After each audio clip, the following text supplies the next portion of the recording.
17ஆம் நாள் யுத்தம் நடக்கிறது. அர்ஜுனன் கர்ணனை கொல்கின்றான். அதன்பின் அர்ஜுனனுக்கு கர்ணன் தன்னுடைய சகோதரன் என்று தெரிகிறது.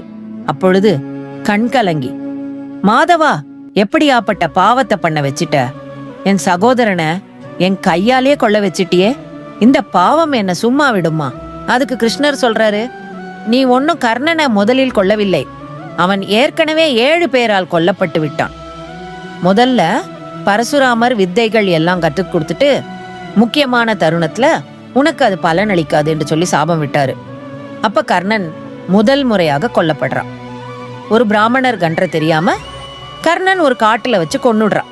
அப்போ அந்த பிராமணர் நீயும் யாரும் இல்லாத அனாதை போல சாவாய் என்று சொல்லி சாபம் விட்டாரு. அப்ப 2வது முறையா கொல்லப்படுறான். ஒரு குழந்தைக்காக மண்ணில் இருந்து நெய் பிரித்தெடுக்கும் முயற்சியில் ஈடுபடக்குள்ள கர்ணன் பூமாதேவியின் கோபத்துக்கு ஆளாகி போரில் உன் ரதம் மண்ணில் புதையும், அதை எடுக்க முடியாமல் தவிப்பாய் என்று சொல்லி சபிக்கப்பட்டு 3வது முறையா கர்ணன் அங்க கொல்லப்படுறான். 4வதா நான் தான் பார்த்தா பாண்டவர்கள் உனக்கு சகோதரர்கள் என்று சொல்லி கர்ணன் மனதை புண்படுத்தி அவனை கொன்றவன் நானே. 5வது உன் தந்தை இந்திரன் பார்த்தா கர்ணனின் உடலோடு பொருந்திய கவசத்தையும் குண்டலங்களையும் பெற்று அவனை நிலைக்குலைய வைத்தார் இந்திர பகவானால். அப்போது அவன் கொல்லப்படறான்.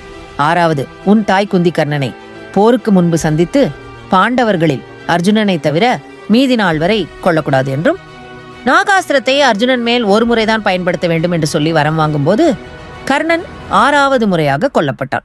இறுதியாக சல்லியன் பார்த்தா கர்ணனை போர்க்களத்தின் நடுவே தனியா தவிக்க விட்டு ஓடிவிட்டான். அப்போது கர்ணன் 7வது முறையாக கொல்லப்பட்டான். இப்படி 7 பேரால் கொல்லப்பட்டவனை நீ 8வது முறையாக உடல் ரீதியாக கொன்றாய். 1 புரிந்து கொள் பார்த்தா, இப்போதுதான் அவன் மனம் சாந்தமடைந்திருக்கும். அவன் பட்ட வேதனைகள், கஷ்டங்கள், துயரங்கள் எல்லாம் அமைதி அடைந்திருக்கும். நீ அவனுக்கு கொடுத்தது மகிழ்ச்சி பார்த்தா.